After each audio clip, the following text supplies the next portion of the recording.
O reading de hoje está no clima de uma aula que eu e a Olha estamos preparando, que vai acontecer no dia 27 de fevereiro.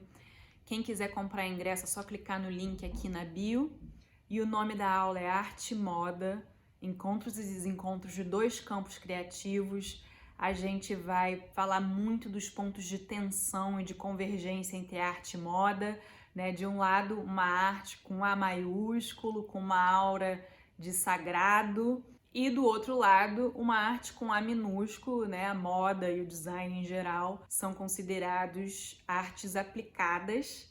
Em francês, inclusive, tem uma outra categoria em que eles são incluídos, que é art mineur, né? Uma arte literalmente menor. E isso porque o design está associado à noção de ornamento e de utilidade. Para me preparar para a aula, eu estou relendo um livro muito interessante que eu recomendo muito, chamado 33 Artists in 3 Acts, que quando foi publicado no Brasil em 2015, foi traduzido como O que é um artista.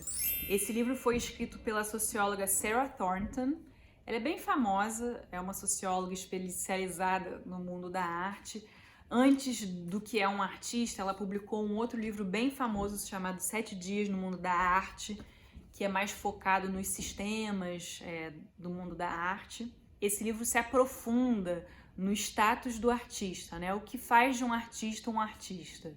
Então, o objeto de estudo dela não é tanto a obra que o artista produz, e sim como ele se comporta, quais tipos de discurso ele tem, com quem ele anda, como ele se veste. E eu adoro a maneira na qual ela construiu o livro, né? Que não são capítulos, são cenas. A cena que abre o livro, e que eu vou ler aqui um trechinho para vocês, tem como protagonista o Jeff Koons, que é um dos artistas contemporâneos mais famosos. Inclusive, as obras dele estão entre as mais caras para um artista vivo. O trabalho do Jeff Koons fala muito do kitsch, da cultura popular.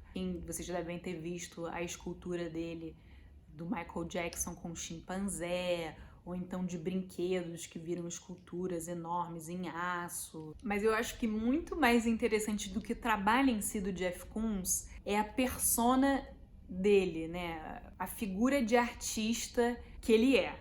E a cena que eu vou ler para vocês é perfeita, porque desconstrói completamente a imagem do artista genial ou do artista maldito, profundo, que às vezes ele tá tão à frente de você que às vezes você nem consegue entender direito o conceito. O Jeff Koons é quase o anti-artista, né? Porque ele tem uma maneira de pensar e uma visão de mundo que é muito, assim, pão, pão, queijo, queijo. Inclusive, uma das histórias que ele conta nessa cena é que ele decide ser artista porque era a única atividade na qual ele se destacava. A irmã dele era melhor em tudo. É a única maneira dele de competir. Então, ao mesmo tempo, é genial a maneira na qual ele quebra completamente com os códigos, né, do que é ser um artista.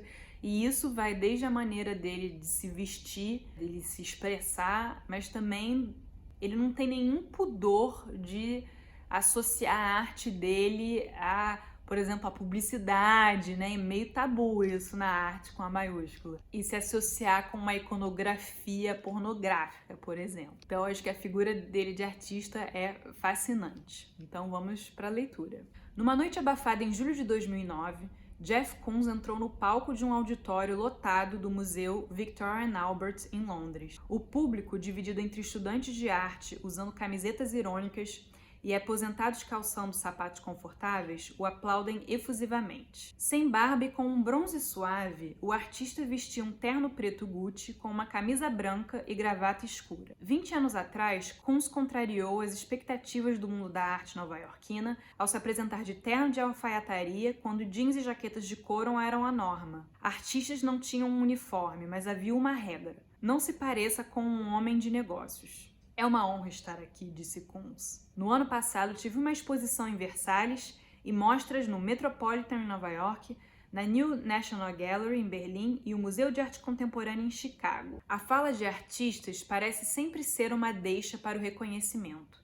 Enumerar destaques recentes no currículo não é nada incomum, ela cita ainda Koons. Depois de uma escalação como essa, a Serpentine é o lugar mais perfeito. Tem sido uma experiência incrível. Me sinto muito agradecido. Declarou como uma estrela de rock que tem algo positivo para dizer a cada parada na turnê de shows. E aí, o Jeff Koons começa a falar da história dele, das epifanias que ele tem, a história de quando ele descobriu que ele era melhor do que a irmã em uma coisa, né, que era na arte, no desenho. Aí fala também de um momento em que ele vai para um museu e que ele não entende nada, ele tem a epifania que ele quer fazer uma arte que não precise de pré-requisitos para o público apreciar. Ele cita as obras que ele faz com a ex-mulher dele, Ilona Staller, conhecida como Tchutcholina. Ela foi durante um tempo atriz pornô. E ele faz uma série de imagens, de esculturas com a ex-mulher, eles pelados, assim, meio transando. E ele fala que ele fez porque ele queria participar da cultura popular americana e a maneira mais fácil de virar uma estrela do cinema é fazendo um filme pornô. Então aí ele flerta, né, com o mundo da pornografia. E aí agora eu volto para o texto da Sarah Thornton.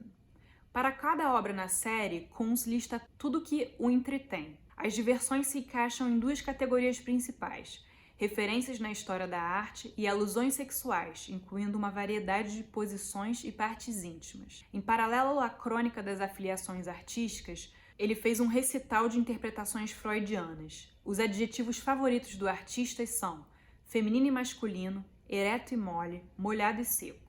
Quando faz uma obra em duas versões, ele afirma que se trata de duas posições. As formas das esculturas e pinturas o lembram lábios vaginais, relações sexuais, pernas abertas, castração, útero, área pélvica.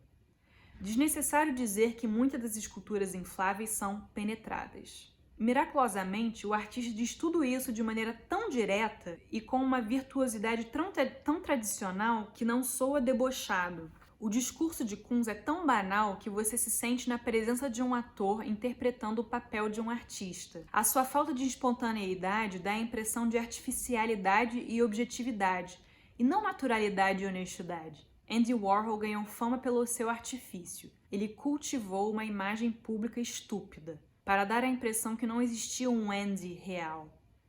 Tenho certeza de que ao me olhar no espelho não verei nada, escreveu no livro A Filosofia de Andy Warhol. As pessoas sempre me chamam de espelho, e se um espelho se olha no espelho, o que é para ser visto? Poucos artistas dominaram o paradoxo da persona warholiana de maneira tão convincente quanto Jeff Koons. Então é isso, se vocês se interessaram pelo assunto, não deixem de se inscrever na minha aula com a Oli, Arte e Moda, Encontros e Desencontros de dois campos criativos.